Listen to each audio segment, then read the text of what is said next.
ప్రభునామనకు మహిమ కలుగును గాక. మన ప్రియ రక్షకుడు ప్రభు అయిన యేసుక్రీస్తు వారి శ్రేష్టమైన నామమున చేరువచ్చిన ప్రియులందరికీ నా ప్రేమపూర్వక వందనాలు తెలియజేస్తున్నానండి. మనము మరి ఒక దినాన్ని ఆయుష్కాలం పొడిగించి దేవుడు మనకి సమయాన్ని అనుగ్రహించాడు. ఆ సమయం మేరలో మనం ఆయన యొక్క మాటలు ధ్యానించడానికి దేవుడు ఇచ్చిన కృపను బట్టి కృతజ్ఞతాస్తులు చెల్లిస్తున్నాం. మాత్రమే కాదు, ఈ ఉదయకాలం మనమందరం కూడా ఆయన భోజనం పళ్ళ చుట్టూరు ఒలీవ మొక్కల వలె చేరి ఆయన ఆత్మతో సత్యంతో ఆరాధించడానికి దేవుడు కృప చూపించాడు. మనమందరము కూడా ఈ రీతిగా ఉండాలని దేవుడు సంకల్పమైంది కనుక దేవుని సంకల్పానుసారం విధించబడిన ప్రతి ఒక్క పరిస్థితి విషయంలో కూడా విశ్వాసులమైన మనము మాదిరి కలిగి జీవించాలి ప్రియులారా. ఈ దిన వర్తమానానికి సహాయకరంగా యెహోషువ గ్రంథం 3వ అధ్యాయం 3, 4, 5 వచనాలు. యెహోషువ గ్రంథం 3వ అధ్యాయం 3, 4, 5 వచనాలు నేను చదువుతున్నాను. మీరు మీ దేవుడైన యెహోవా నిబంధన మందసమును యాజకులైన లేవీయులు మోసుకొని పోవట చూచినప్పుడు మీరున్న స్థలములో నుండి బయలుదేరి దాని వెంబడి వెళ్ళవలెను. మీకును దానికిని దాదాపు 2000 కొలల మూరల ఎడమ ఉండవలెను. మీరు వెళ్ళు త్రోవ మీరింతకు ముందుగా వెళ్ళినది కాదు. మీరు దానిని గుర్తుపట్టవలెను గనుక ఆ మందసమునకును సమీపముగా మీరు నడవరాదు. మరియు యెహోషువ రేపు యెహోవా మీ మధ్య అద్భుత కార్యములు చేయునుగాక. దేవుడు తన వాక్యాన్ని దీవించునుగాక. మరి ఒక వచ్చిన భాగాన్ని చదువుదాం. గలతీయులు రాసిన పత్రిక 5వ అధ్యాయం. అపోస్తుడైన పౌలు గలతీయులకు రాసిన పత్రిక 5వ అధ్యాయం 25వ వచనం. బైబిల్ ఉన్న వారందరూ తీయవలసిందిగా దేవుని నామమున చేస్తున్నాం. గలతీయులు రాసిన పత్రిక 5వ అధ్యాయం 25వ వచనం. మనము ఆత్మను అనుసరించి జీవించువారమైతే మా ఆత్మను అనుసరించి క్రమముగా నడుచుకుందాము. ప్రార్థన చేద్దాం. మాకే సహాయార్థం ప్రార్థన చేద్దాం. అందరూ తలలో ఉంచి ప్రార్థనలో ఏకీపించవలసిందిగా మనం చేస్తున్నాం. మమ్మల్ని మికిలిగా ప్రేమించిన మా ప్రియ పరలోకపు తండ్రి, జీవము గలైన జీవాధిపతి యేసుక్రీస్తు నీ ఘనమైన నామములకు అపరంజి పాదములకు వేలాది స్థుతులు స్తోత్రములు నాయన. ఉదయకాల సమయంలో పునరుత్థాన దినమందు నాయన మరి ఫలాన్ని మరణాన్ని నాయన మరి మేము ఎరుగు నిమిత్తం మీరు మాకు అనుగ్రహించిన ఈ శ్రేష్టమైన సత్కార్యం విషయంలో మీరు మాకు మాడల కృప చూపించి రక్తాల్లో పాలు పంపులు పొందించిన దేవానికి వేలా స్తోత్రములు. తిరిగి నాయన ఈ యొక్క సత్కార్యము నీవు వచ్చే వరకు జరుగులాగన మీరు సంఘానికి విధించబడిన విషయమైన విశ్వాస సంబంధమైన దేవుని ఏర్పాటును మీరు గణపరచులాగన మీరు కృప చూపించండి. ఇంకా అనేక మంది ఈ యొక్క ఏర్పాటులోనికి రావడానికి మీరు కృప చూపించండి. ఆత్మ చెప్పు సంగతులు చెవగలవాడు వినుగా కానీ మీరు వాక్యం ద్వారా సెలవిచ్చిన రీతిగా మేమందరము ఆత్మయందే నాయన మరి ఒక మనసు కలిగి నాయన మరి ఏకాత్మతో నీ సన్నిధానంలో నిలిచిలాగా మీరు కృప చూపించండి. ఉదయకాల సమయంలో ఆత్మ ప్రభు మాకు అనుగ్రహించి వర్తమానాన్ని మీరే అందించమని, నీ దాసుని సిలువ చాటును మరుగుపరచమని ప్రకటించిన ప్రతి నాయన మరి విషయంలో నాయన మీరు కృప చూపించి సహాయం చేయమని, మీరే మహిమ ఘనత ప్రభావం పొందమని ప్రభువైన యేసుక్రీస్తు నామమున అతి వినయంగా వేడి ప్రార్థన చేయుచున్నాము తండ్రి. ఆమేన్. మంచిది ప్రియులారా, మనం ఈ ఉదయకాల సమయంలో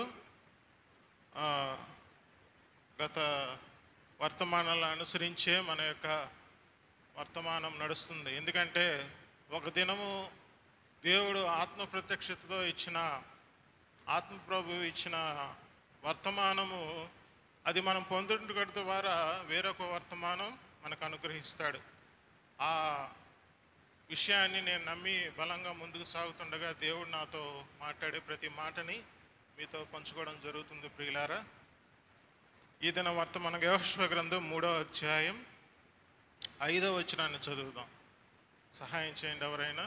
యెహోషువ గ్రంథం 3వ అధ్యాయం 5వ వచనం.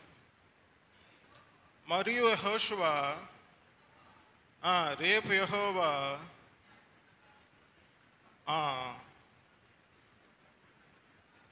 చాలు 4వ వచనం కూడా చదువుకుందామా. మీకును దానికిని దాదాపు 2000 మూరలు ఎడముండవలెను. వెళ్ళు త్రోవను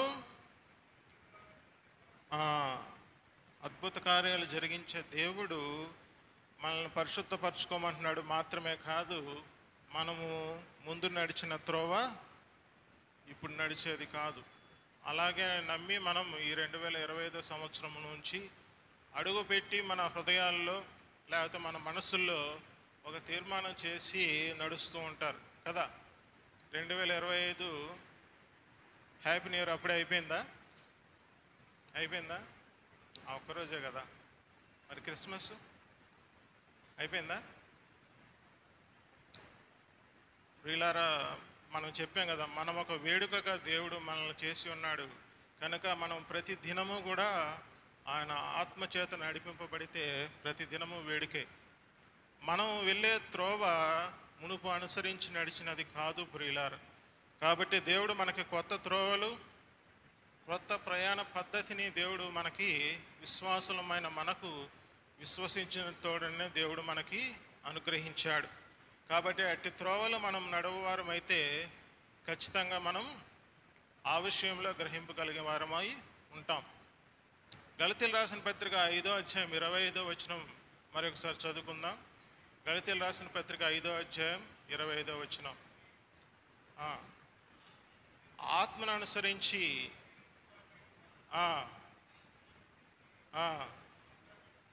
చాలు. ఇక్కడ క్రమము అని మనం వింటున్నాం కదా. క్రమము, సహజంగా క్రమము అనే విషయాన్ని మేము డిసిప్లిన్ కోర్సులో ఉంటున్నాం కాబట్టి మాకు ఖచ్చితంగా అది తెలుసు ప్రియులారా. క్రమము అనేది మీరితే ఏమవుతుంది? అతిక్రమము అవుతుంది. అతిక్రమాన్ని ఇంగ్లీష్లో ట్రెస్పాస్ అన్నారు. అంటే దాని మీనింగ్ ఏంటంటే వైలేటింగ్ ద లా, లేకపోతే వైలేటింగ్ ద రూల్ ప్రియులారా. ఏదైతే ఆ అతిక్రమము మనం జోలికి వెళ్తామో క్రమాన్ని మర్చిపోవడమే కదా. మరి అలనాడు ఆదిమ దంపతులు చేసిన పని ఏంటి? దాన్ని ఎందుకు దేవుడు పాపంగా అభివర్ణించాడు ప్రియులారా? దేవుడు వారికి ఇచ్చిన ఆజ్ఞను వారు ఏం చేశారు? మీరారు. ఆజ్ఞాతిక్రమమే పాపము. అతిక్రమించడాన్నే పాపంగా దేవుడు చూస్తున్నాడు ప్రియులారా. మరి క్రమముగా ఉంటే చెప్పాలి. వాళ్ళు అనునిత్యము ఆ ఏదైనా తోటలో వాళ్ళు చక్కటి జీవితాన్ని అనుభవిస్తున్నారు. ఆ జీవితం అనేది ఆయనతో ఉండే సహవాసము, అది ఆయనతో మిళితమైన సహవాసము. వారికి దుఃఖము లేదు, వేదన లేదు, శ్రమ లేదు, అసలు బాధ అనేది కన్నీరనే లేని జీవితం దేవుడు అనుగ్రహించిన జీవితం. అది క్రమమైన జీవితం ప్రియులారా. ఎప్పుడైతే దేవుడు ఒక విషయాన్ని వారికి బలంగా చెప్పారు. ఎందుకనంటే మానవుని విషయంలో దేవుడు అనాదికాల సంకల్పములో దేవుడి యొక్క ఏర్పాటును అనుసరించి ఆ యొక్క ఆజ్ఞ వచ్చింది ప్రియులారా. మరి మానవులమైన మనం ఇప్పుడు మేము ఉద్యోగస్తులం కాబట్టి ఖచ్చితంగా ఫాలెన్కి 6కి వెళ్ళాలంటే 5:15కే మేము వెళ్ళి నుంచోవాలి. లేని పక్షంలో అది అతిక్రమంగా వైలేటింగ్ చేశారని చెప్పేసి మా మీద డిసిప్లినరీ యాక్షన్ తీసుకుంటారు. అంటే క్రమాన్ని మీరేమో అతిక్రమించాం. మరి లోకులము లేకపోతే మానవులమైన మనమే ఈ లోకంలో కొన్ని నియమ నిబంధనలు పెట్టి మనము జీవిస్తూ ఉండి దాని ప్రకారం మనం ఆ యొక్క జీవితం అంటే చేసిన పనిని బట్టి, అది క్రమముగా చేసిన పనిని బట్టి మనం జీతాన్ని పొందుకుంటున్నాం. కాబట్టి ఆ జీతం రావాలంటే మనం ఏం చేయాలి? క్రమాన్ని పాటించాలి. అర్థమవుతుందని చెప్పేది. అర్థం చేసుకోవడానికి ప్రయత్నం చేయండి ప్రియులారా. అంటే ఒక క్రమం అనేది ప్రతి మానవునికి అవసరమైంది, ఎందుకంటే అది దేవుడు నిర్ణయించిన విధానం ప్రియులారా. మరి ఇప్పుడు ఇక్కడ గలతీయులు రాసిన పత్రిక 5వ అధ్యాయం 25వ వచనంలో విశ్వాసులకు స్పష్టంగా చెప్తున్నాడు. ఏమని క్రమముగా ఏ విషయంలో? మనము ఆత్మను అనుసరించి నడిచిన వారం అయితే చదవన్న మరి ఒకసారి అందరూ కూడా ఈ వచనాన్ని హృదయంలో పదిలపరుచుకోనండి. మనము ఆ ఆత్మను అనుసరించి జీవించు వారం అయితే ఆత్మను అనుసరించి మనం ఆత్మను అనుసరించి జీవితం అనేది దేవుడు ఇచ్చిన మనకి ఏంటిది చెప్పాలి, ప్రతి ఒక్కరు చెప్పాలి. నిద్రపోతున్నారు కొంతమంది. క్రమం ప్రియులారా, ఆత్మను అనుసరించి నడుచుకొనుట క్రమం. మరి ఏది అతిక్రమం అవుతుంది? ఆత్మను అనుసరించి నడవకపోవడం అని చెప్పద్దు, శరీరాన్ని అనుసరించి నడవాలి. అంటే ఆత్మను అనుసరించకపోతే ఇంక మిగిలేదేంటి? శరీరాన్ని అనుసరించేదే ప్రియులారా. ఆ శరీరాన్ని అనుసరించమని చెప్పేది దురాత్మ.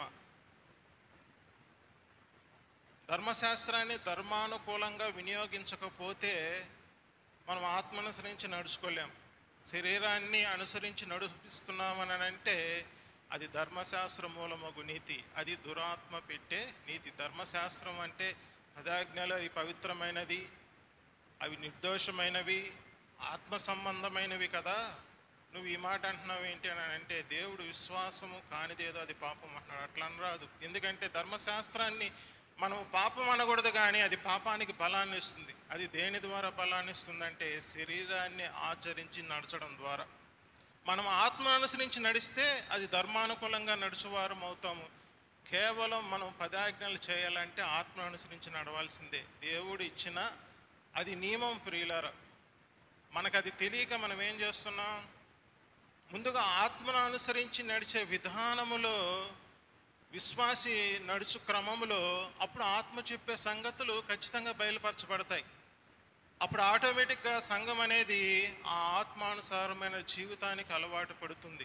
కాబట్టి మనం ఆత్మను అనుసరించకుండా మన జ్ఞానం చొప్పున మనం విషయాలు గ్రహించుకొని ఈలోక జ్ఞానం చొప్పున మనం విశ్వాసులమైన మనకి కానీ లేకపోతే ఇతరులకు కానీ మన వాక్యం ఉపదేశిస్తే అది క్రమం కూడా కాదు ప్రియులారా. దానినే గలతీయులు రాసిన పత్రిక 1వ అధ్యాయం 5వ వచనంలో భిన్నమైన సువార్త అంటున్నాడు. దేవుడు మనకు అనుగ్రహించిన సువార్త అది వాగ్దాన రూపకమైనది.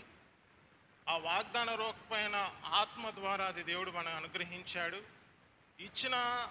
అనుగ్రహింపబడిన ఆ వాగ్దాన రూపమైన ఆత్మ జీవింపజేయడానికి, అది కూడా జీవితం కూడా మనకి వాగ్దానమే. మరి వాగ్దాన రూపకమైన ఆత్మ దేవుడు మనకి అనుగ్రహించి ఆత్మానుసారం జీవించమంటాడు. అంతే, సింపుల్, ఇంకేం లేదు. ఆత్మానుసారంగా జీవిస్తామా? ఈరోజు మనకు వర్తమానం దండిగా మనకు దొరుకుతుంది. హృదయాలు ఆదరింపబడతాయి. మనకి చింతలు, నిట్టూర్పులు, వేదనలు, భయము ఇంకేమైనా పెట్టుకోవచ్చు. అంటే సంతోషము కానిది ప్రతీది కూడా మనం ఆ ఆత్మను అనుసరించడం ద్వారా మనము ఏమవుతాం? జీవించేవారం అవుతాం. ఇప్పుడు బ్రదరు, మనము మీటింగ్లు ఎందుకు పెట్టుకోవాలి? మీటింగ్లు అవసరమా? నిజంగా చెప్పండి, నాకు సందేహం వచ్చింది. మీటింగ్లు అవసరమా? యవనస్తులు, సహోదరులు, సహోదరులారా, మీటింగ్లు అవసరమా? మనకన్నీ తెలుసుగా. మీటింగ్లు ఎందుకు? హర్షద్, ఎందుకు మీటింగ్లు? విశ్వాసమైన మనం బలపడడానికి మాత్రమే కాదు ప్రియులారా, మన సంఘము ద్వారా సువార్త ప్రకటించడానికి దేవుడు మనకి అనుగ్రహించిన పని తెలియదా మనకే? ఆ చిన్న విషయాన్ని కూడా తెలియకపోతే ఇంకెలాగండి? మనం మీటింగ్లు ఎందుకు పెట్టుకోవాలి? గొప్ప కోసమా? లేదా డబ్బులు వెచ్చించడం కోసమా? లేదా డబ్బులు వినియోగించాలి, ఏదో ఒకటి లేకుండా చేయాలనా? మనము ప్రతి రూపాయి కూడా మీటింగుల కొరకు ఎందుకు? ఒక ఆత్మ రక్షింపబడాలి మాత్రమే కాదు, దేవుని విషయమైన జ్ఞానం లేకపోతే దేవుని మర్మమైన క్రీస్తు సిలువ వేయబడిన వాడిగా ప్రత్యక్షపరచబడాలని దేవుని సంకల్పంలో భాగాన్ని అనుసరించి గృహ నిర్వాహకత్వం చేసే బాధ్యత. మరి మీటింగ్లందరూ ఎందుకంటే సేవకుల కోసమును అందరం వచ్చి భోంచేయడం కోసము కాదు ప్రియులారా. మీటింగులు ఎంత అవసరమై ఉన్నదనేది మనము అజ్ఞానముగా ఆలోచిస్తే జ్ఞానం బోధపడదు ప్రియులారా. కాబట్టి దేవుడు మనల్ని ఆత్మ అనుసరించి నడుచుకునే విధానం ఎంత ప్రాముఖ్యమైనదనేది మనం ఈరోజు ధ్యానిద్దాం. ఇక్కడ యెహోషువకి స్పష్టంగా చెప్తున్నాడు. ఏమని? వాళ్ళ యొక్క ప్రయాణ పద్ధతిని చెప్తున్నాడు. మందసాన్ని ముందుంచుకోవాలి, 2000 కొలల దూరాన్ని మూరల దూరాన్ని వెడ ఉంచుకొని ఆ యొక్క మందసం నడుస్తుండగా పైన ఏముంది? మందసం పైన ఏముందండి? నిర్గమాకాండము 40వ అధ్యాయం మొదట వారికి ఆజ్ఞాపించిన రీతి, వారి యొక్క పరిస్థితి చూడండి ప్రియుల. నిర్గమాకాండం 10వ అధ్యాయం 34వ వచనం. నిర్గమాకాండం 40వ అధ్యాయం 30వ వచనం. 34. నిర్గమాకాండం 40వ అధ్యాయం 34వ వచనం.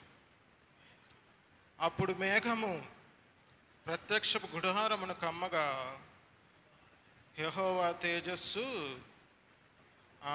ఆ మేఘము మందిరం మీద నిలుచుట చేత మందిరము యెహోవా తేజస్సుతో నిండిన గనుక మోషే ప్రత్యక్షపు గుడారంలోనికి వెళ్ళలేక ఉండెను అన్నాడు. అంటే ప్రత్యక్ష గుడారము మీద ఏముందండి? ఏముంది చెప్పాలి? మేఘం ఉంది. సంఖ్యాకాండం 14వ అధ్యాయం. సంఖ్యాకాండం 14వ అధ్యాయం 18వ వచనం.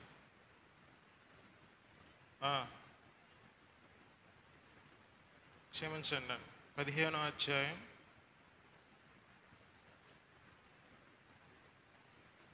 14వ అధ్యాయం.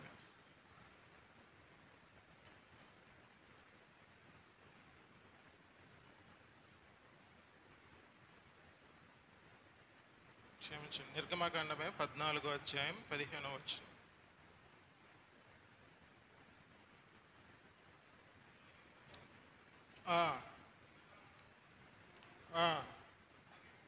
సాగిపోడి.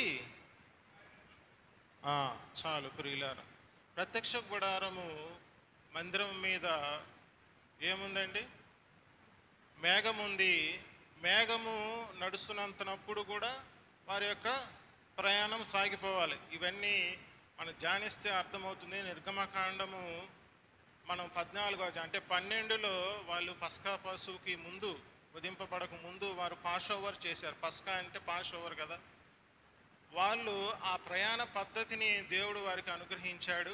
వాళ్ళు పస్కాని వాళ్ళ భుజముల మీద వెత్తుకొని వారు ప్రయాణించిన మార్గాన్ని వాళ్ళకు చెప్తున్నాడు ప్రియులారా. ఆ తర్వాత వారు ఆ మందిరం యొక్క ప్రత్యక్ష గుడారం యొక్క పరిస్థితిని, వారందటినీ, దానిని దేవుడు విశ్వాస సంబంధమైన దేవుని ఏర్పాటుని వాళ్ళకి నిర్గమాకాండం ఇప్పుడు చదువుకున్నట్టు 40వ అధ్యాయం 20వ వచనంలో ఇచ్చాడు. ఆ 20వ వచనంలో ఇస్తూ 34లో మనం చదువుకున్నాం. ఆత్మ లేకపోతే మేఘం ఎటు వెళితే అటు వారి ప్రయాణ పద్ధతి సాగింది ప్రియులారా. దానినే ఆ 35, 36 వచనాల్లో ఏమంటున్నాడు? 36వ వచనంలో, మేఘము మందిరం మీద నుండి పైకి వెళ్ళినప్పుడెల్లను ఇజ్రాయేలు ప్రయాణమై పోయిరి. ఇదే వారి ఏంటి ప్రయాణ పద్ధతి. వారి ప్రయాణ పద్ధతి ఎలా సాగింది?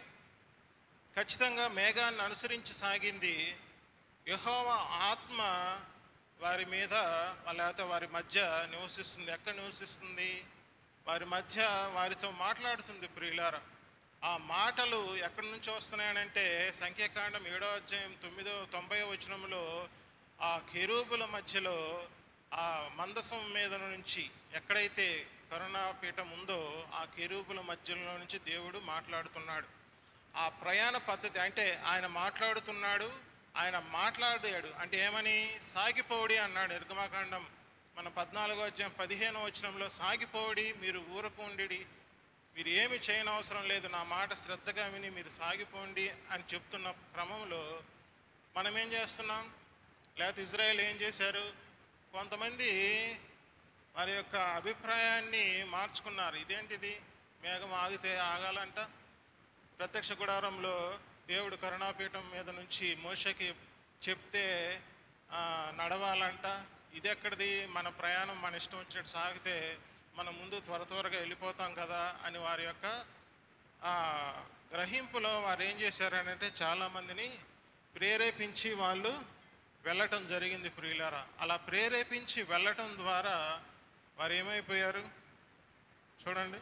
సంఖ్యాకాండం 14వ అధ్యాయం 42, 43, 44 వచనాల్లో మనం అది స్పష్టంగా చదవగలవారం ప్రియులారా.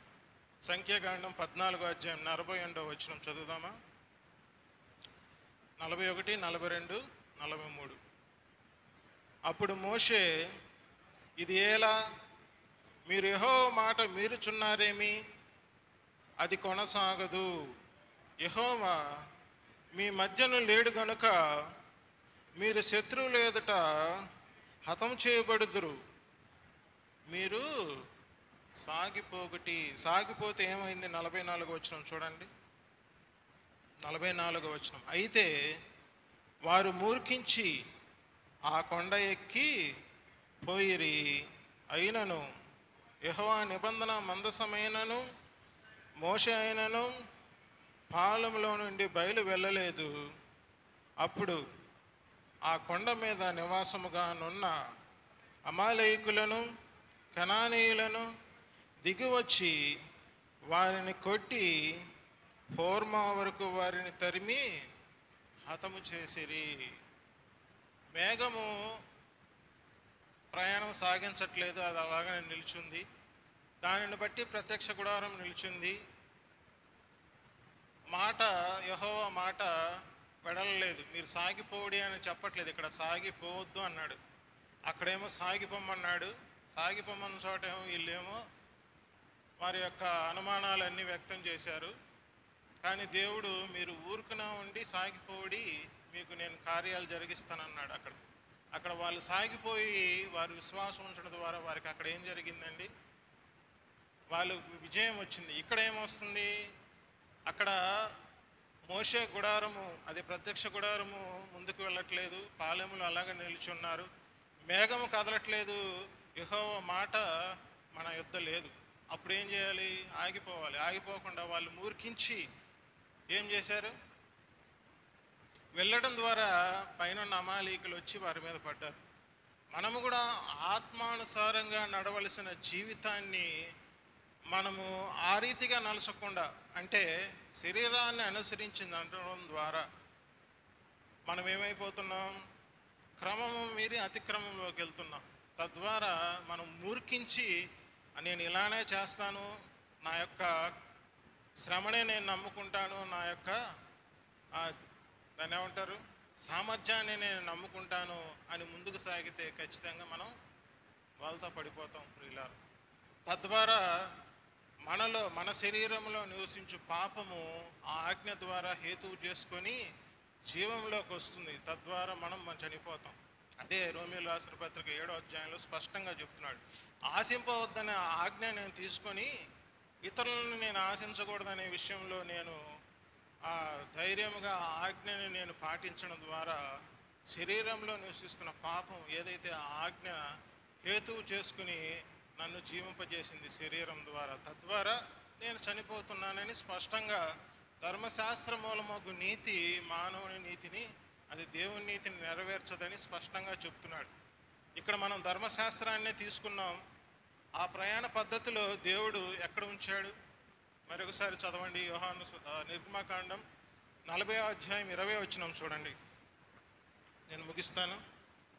11:34 అయింది. 11:45 కల్లా ముగిస్తాను. సంఖ్యాకాండం నిర్గమకాండం, క్షమించండి ప్రియులారు, నిర్గమకాండం 40వ అధ్యాయం 20వ వచనం.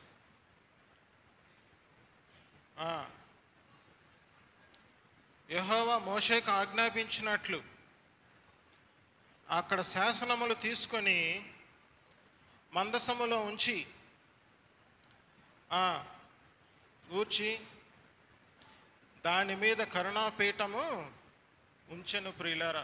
ఆ మందసం ఎలా ఉంది? 10 ఆజ్ఞలు మందసంలో ఉంచాలి, తర్వాత కరుణాపీఠం దాని మీద వేయాలి, మోతకర్రలు ఆ ఉంగరాలలో దూర్చాలి ప్రియులారా. 4 మూలల 4 ఉంగరాలు ఉంటే అటు నుంచి ఒక మోతకర్ర, ఇటు నుంచి ఒక మోతకర్ర. అది కేవలం కహాతీయులు మాత్రమే మోయాలి. 7వ అధ్యాయం మనం 9వ వచనంలో చూడగలం, సంఖ్యాకాండం.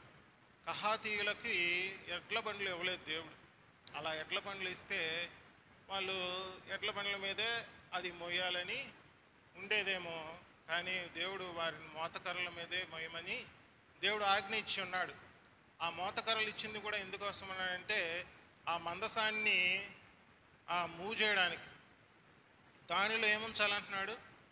ఈ 10 ఆజ్ఞలు అంటే ధర్మశాస్త్ర మూలముగు నీతి దాంట్లో ఉంచమంటున్నాడు. ఎందుకనంటే మనం నిర్గమకాండ 32వ అధ్యాయంలో ఆజ్ఞలు తీసుకొస్తున్నప్పుడు వాళ్ళు చేసే ఆ యొక్క క్రియలను ఉద్దేశించి దేవుడు అక్కడ 3,000 మందిని, అంటే ఆజ్ఞ అక్షరం వచ్చినప్పుడు 3,000 మంది నశించారు ప్రియులారా. అదే ఆత్మ వచ్చినప్పుడు 3,000 మంది సంఘంలో చేర్చబడ్డారని కొరింథీయులకు రాసిన 2వ పత్రిక 3వ అధ్యాయంలో మనం స్పష్టంగా చూడగలవారం. కాబట్టి అక్షరం ఏం చేస్తుంది? చంపుతుంది.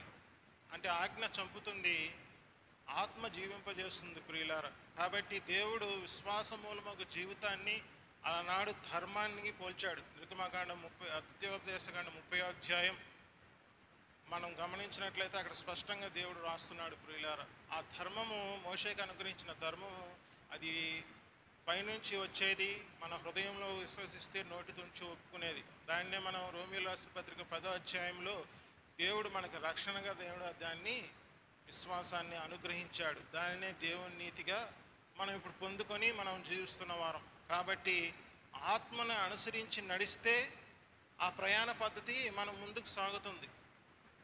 ఆ సాగిపోయే జీవితం కేవలం ఆత్మను అనుసరించడం ద్వారానే. అది క్రమము కాకపోతే మన శరీరాన్ని అనుసరించి నడుచువారం అవుతాం.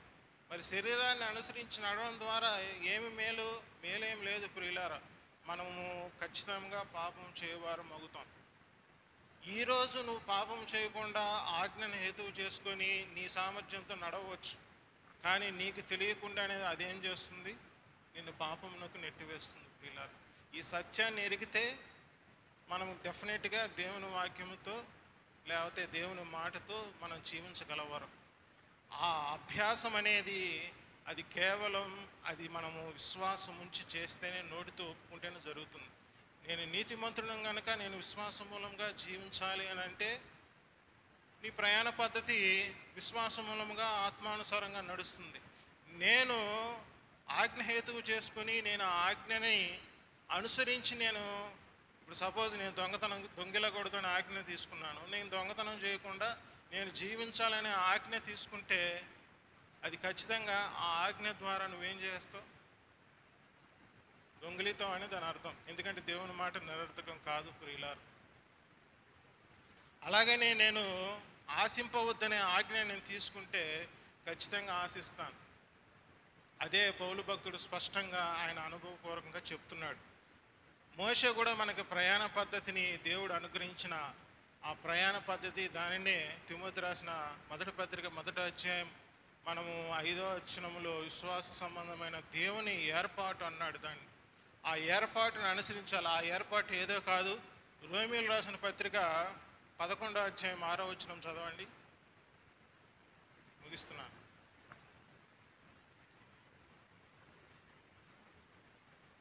రోమీయులకు రాసిన పత్రిక 11వ అధ్యాయం, అది కృపచేతనైన ఎడల కాని ఎడల అలాగైనా ఏమగును? దొరకలేదు. ఏర్పాటు నొందిన వారికి తక్కిన వారు కట్టిన ఇజ్రాయేలుకి ఏర్పాటు చేసిన ఏర్పాటు ఏ ఏర్పాటు? అది మనకి నిర్గమకాండం 15వ అధ్యాయంలో కూడా స్పష్టంగా ఉంది ప్రియులారా. ఆయన కృప గలవాడు గనక ఆయన కృప వారి మీద ఉంచాడు. ఆ కృపే వారిని రక్షించింది. అదే కరుణాపీఠం మీద నుండి దేవుడు ఆయనతో మాట్లాడటం, మేఘమును అనుసరించి వారి యొక్క ప్రయాణ పద్ధతి సాగడం ప్రియులారా. ఆ ఏర్పాటు కాక వాళ్ళు క్రియలు కోరుకున్నందువలన అది జ్ఞానానుసారమైనది కాదని ఇదే 9వ అధ్యాయంలో చెప్తున్నాడు రోమీయులకు రాసిన పత్రికలో. అదే మన ఆ కృప విషయమైన ఏర్పాటు అలనాడు ఇజ్రాయేల్ ప్రజలు తోలనాడారు, కానీ ఎవరి యుద్ధకు వచ్చింది అది? ఎఫెసీయులకు రాసిన పత్రిక 3వ అధ్యాయం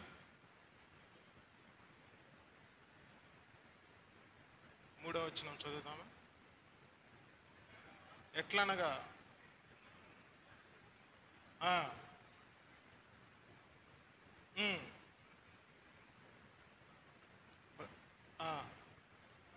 మీరు దానిని చదివిన యెడల దానిని బట్టి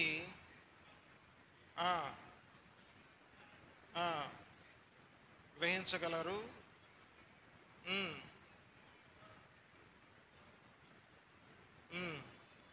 ప్రవక్తలకును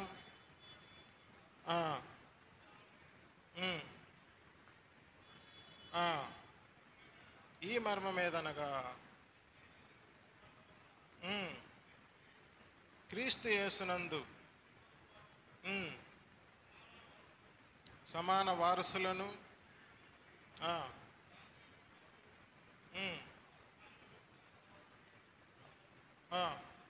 అనేది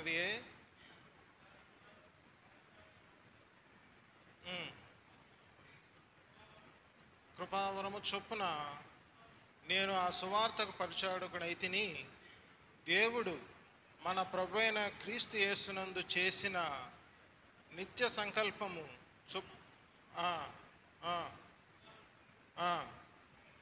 సంఘము ద్వారా తన యొక్క నానా విధమైన జ్ఞానము ఇప్పుడు తెలియబడవలనని ఉద్దేశించి శోధింప శక్యము కాని క్రీస్తు ఐశ్వర్యమును అన్ని జనుల్లో ప్రకటించుటకు సమస్తమును సృజించిన దేవుని యందు పూర్వకాలమందు మరుగై ఉన్న ఈ మర్మము కూర్చిన ఏర్పాటు అది పౌలు భక్తుడికి అనుగ్రహించాడు ప్రియులారా.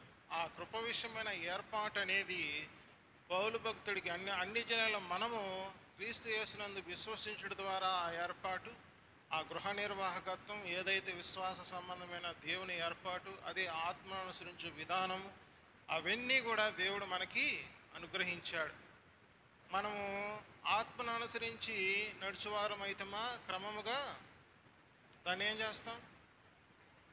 నడుస్తాం. అలా ఆత్మను అనుసరించి నడవకపోతే మన ప్రయాణ పద్ధతి మారిపోతుంది ప్రియులారా. మూర్ఖించి వెళ్ళడం ద్వారా మనం ఏమైపోతాం? ఖచ్చితంగా ఇబ్బందులు పాలవుతాం ప్రియులారా. దేవుడు మనకు అనుగ్రహించిన ఆ ఏర్పాటుని మీరు అనుసరించండి. దానినే కృప విషయమైన ఏర్పాటు అంటున్నాడు దేవుడు. ఆ కృప అనేది దేవుడు మనం అనుగ్రహించిన వాగ్దానం ప్రియులారా. అదే క్రీస్తు యేసు ద్వారా మనకి దేవుడు అనుగ్రహించిన వాగ్దానం. అది ఎఫెసీయులకు రాసిన పత్రికలో స్పష్టంగా క్రీస్తు యేసుని గురించి విని ఆ రీతిగా మనం నడుచువారం అయితేమా ఆత్మను అనుసరించి నడుచువారం అవుతాం. ఎఫెసీయులకు రాసిన పత్రిక అంతా కూడా మనం ధ్యానించినట్లయితే సంఘము ఎవరి మీద నిలబడి వెళ్ళాలంటే ఆత్మను అనుసరించింది అయితేనే. 4వ అధ్యాయం 1వ వచనం మొదలుకొని మనం 4వ అధ్యాయం 30వ వచనంలో కూడా మనకి ఆ ఆత్మ దేహ విమోచన దినం వరకు దేవుడు మన యందు ముద్రించి మన యందు ఉంచాడు ప్రియులారా. ఆ ఆత్మని మనం అనుసరించి నడుచుకున్నట్లయితే మనం క్రమముగా విశ్వాసాన్ని అనుసరించి నడుచువారం అవుతాం. అప్పుడు ఆ ఆత్మని అనుసరించి నడచడం ద్వారా మనకి జీవము, సమాధానము అని మనకి రోమీయులకు రాసిన పత్రిక 8వ అధ్యాయం 6వ వచనంలో స్పష్టంగా మనం చదువుతున్నాం. అలాంటి ఆత్మని అనుసరించని పక్షంలో అది మూర్ఖతే అవుతుంది ప్రియులారా. మీరు ఎఫెసీయులకు రాసిన పత్రిక 4వ అధ్యాయం స్పష్టంగా చదవండి. మునుపటి పరిస్థితిని వివరిస్తూ మనం ఆ రీతిగా ఉండడానికి మునుపటి వారము కాదు. అదే విశ్వాసులైన అలనాడు ఆదిమ యూదులకు కూడా పేతురు భక్తుడు చెప్తున్నాడు. పేతురు రాసిన మొదటి పత్రిక 4వ అధ్యాయం 1వ వచనాలు మనం గమనించినట్లయితే మన శరీరేచ్ఛలను విడిచిపెట్టాలి. శరీర విషయాల్లో మనం పాలువారం అనడానికి మునుపటి స్థితే చాలు. మనం పాపము జోలికి దేనికి ఉండకుండా మనం ఆత్మను అనుసరించి నడుచువారం అయితేమా ఆ విషయంలో మనం ఖచ్చితంగా ఆత్మపూర్ణమై ఉంటామని ఆ యొక్క లేఖనాలన్నీ వివరిస్తున్నాయి. ఎందుకనంటే మనము ఆయన మాట చొప్పున నడవాలి. ఆత్మను అనుసరించి నడవడం ద్వారానే మన యొక్క ప్రయాణ పద్ధతి ఉంది ప్రియులారా.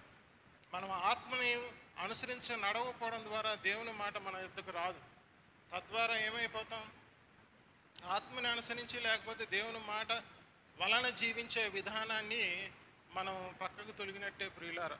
ఎంతమంది మరి ఉదయకాల సమయంలో మీరు లేవగానే దేవుని మాట కొరకు వేచి ఉంటున్నారు? లేకపోతే ఈ దినము నేను సంఘానికి వస్తున్నాను కాబట్టి దేవుడు నాతో ఏం మాట్లాడతాడు అని మీరు ఆ రకంగా మీరు సంఘానికి కూడి రావాలి ప్రియులారా. సంఘము, దేవుడు అనుగ్రహించిన సంఘము, అది విశ్వాస సంబంధమైన దేవుని ఏర్పాటుతో మాత్రమే అది సాగాలి ప్రియులారా. అలా సాగకపోతే మనము జీవించే వారము కాము. చివరిగా చూడండి ప్రియులారా, తిమోతి రాసిన 2వ పత్రిక 1వ అధ్యాయం 6వ వచనం చదువుదాము.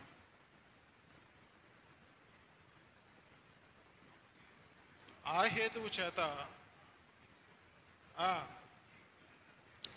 నీకు కలిగిన దేవుని కృపావరము ప్రజ్వలింప చేయాలి. కృపావరం ఏది? మొదటికి దేవుడు మనకు అనుగ్రహించిన కృపావరాలలో మొదటిది దేవుడు మనకి పరిశుద్ధాత్మ దేవుని వాగ్దానముగా అనుగ్రహించడమే ప్రియులారా.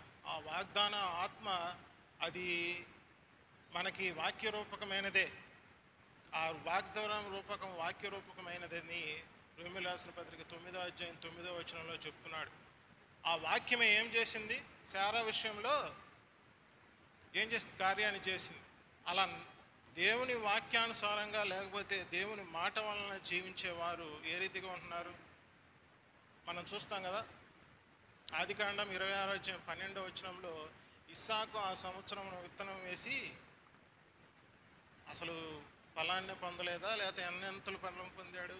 కరువులో కూడా 100 ఫలం పొందాడు ప్రియులారా. ఆ రీతిగా దేవుడు క్రమక్రమముగా ఆయన్ని ఆశీర్వదించినట్లుగా మనం చూస్తున్నాం. ఇదే యెహోషువ గ్రంథం 4వ అధ్యాయం 14వ వచనంలో మోషేని ఎలాగ దేవుడు ఆయనకు తోడుండి ఆయన్ని హెచ్చించాడో జనులు తెలుసుకునేలాగా యెహోషువను కూడా దేవుడు ఏం చేశాడు? గొప్పవాణిగా చేశాడు ప్రియులారా. మనము ఆత్మను అనుసరించి లేకపోతే దేవుని మాట చేత నడవకుండా మూర్ఖించి మన ఇష్టానుసారంగా చేస్తే మనం ఏమైపోతాం? చూపర్లకు కూడా మనం ఖచ్చితంగా బుద్ధిహీనులంగానే కనబడతాం. కానీ మనం ఆత్మను అనుసరించి నడచడం ద్వారా దేవుడు క్రమక్రమంగా మనల్ని ఏం చేస్తాడు? గొప్పవాణిగా చేస్తాడు. ఆ విషయంలో దేవుడు ఎటువంటి అన్యాయస్తుడు కాదు ప్రియులారా. కాబట్టి దేవుడు మనకు అనుగ్రహించిన కృపావరాన్ని ప్రజ్వలింపచేయాలి. తెస్సలోనికీయులకు రాసిన 2వ పత్రిక 5వ అధ్యాయం 19లో చెప్పినట్టు ఆత్మని ఆర్పకుడి అని అంటే అక్కడ ఆత్మ ఆరిపోతుందని కాదు ప్రియులారా. మనం ఆ పరిస్థితిలోనికి మనం రాకూడదు. ఎందుకంటే కృపావరాన్ని ప్రజ్వలింప చేయాలి. ఆ కృపా ప్రత్యక్షత లేకపోతే ఆ ఆత్మ ప్రత్యక్షత ఏదైతుందో దేవుడు దాని ద్వారానే మనకి కార్యాలు జరిగిస్తాడు ప్రియులారా. ప్రతిసారిగా ఆత్మ ఆత్మ అంటే ఇదేదో పెంతుకొస్తూ ఉపన్యాసం అని అనుకోబాకండి. బైబిల్లో ఉన్న గ్రంథాలలో ఉన్న నిత్య జీవం గురించిన లేఖనాల్లోంచి తీసుకొస్తున్న దేవుని మార్గమైన క్రీస్తు ప్రియులారా. ఆ దేవుని ఆత్మ మనకి వాగ్దాన రూపకమైనది మాత్రమే కాదు, అది ఏంటి? స్వాతంత్రాన్ని ఇచ్చేది. ఆత్మ ఎక్కడ ఉండునో అక్కడ స్వాతంత్రం. మనము ధర్మశాస్త్రము లేకపోతే సాగిపోయే జీవితము కాని జీవితాన్ని మనం కోరుకోకూడదు ప్రియులారా. మన ప్రయాణ పద్ధతి విశ్వాస సంబంధమైన దేవుని ఏర్పాటు, కృప విషయమైన ఏర్పాటు. అది అన్ని జనులు మనకి దేవుడు అనుగ్రహించిన కృపావరము ప్రియులారా. ఆ కృపావరాన్ని మనం ఏం చేయాలన్నా? ప్రజ్వలింప చేయాలి. దేవుడు తన వాక్యాన్ని దీవించునుగాక. ఒక్క నిమిషం ప్రార్థన చేస్తాను. అందరూ తలలో వంచండి. కృపా సత్య సంపూర్ణుడా మా ప్రియ పరలోక తండ్రి, నీ ఘనమైన నామములకు వేలాది స్తోత్రం. నేను ఎంతవరకు నీ పక్షముగా నీ యొక్క ఆత్మచేత అందించిన మాటల విషయమై నీ కృతజ్ఞతాస్తుతులు చెల్లిస్తున్నాం. అవును ప్రభా, మా యొక్క ప్రయాణ పద్ధతి విశ్వాస సంబంధమైన దేవుని ఏర్పాటు ఖచ్చితంగా మందసములో నాయన మరి పదాజ్ఞలు ఉంచాలి. కర్ణపీఠం నుంచి వెలువడే వాక్యాన్ని బట్టి నాయన మరి మా యొక్క ప్రయాణ పద్ధతిని అలవాటు ప్రియుడా మాత్రమే కాదు తండ్రి, ఆత్మను అనుసరించి నడుచడం ద్వారా మేము క్రమంగా నడుచుకుంటామని, ఆత్మను అనుసరించకపోవడం శరీరాన్ని అనుసరించడం అది అతిక్రమమని, అది నీ యొక్క నీవు అనుగ్రహించే జీవితానికి విరుద్ధమైనదని ఈరోజు మమ్మల్ని హెచ్చరిస్తుండగా ఆత్మను అనుసరించే మా యొక్క జీవితం ఉండేలాగా మీరు కృప చూపించి చేరవచ్చిన ప్రతి బిడ్డల విషయంలో నాయన మీరు కార్యాలు జరిగించమని ముందున్న సమయానికి అప్పచెప్తుండగా మీరే మహిమా ఘనత ప్రభావాలు పొందమని ప్రభువైన యేసుక్రీస్తు నామమున వేడి ప్రార్థన చేయుచున్నాం తండ్రి. ఆమేన్. ఆమేన్.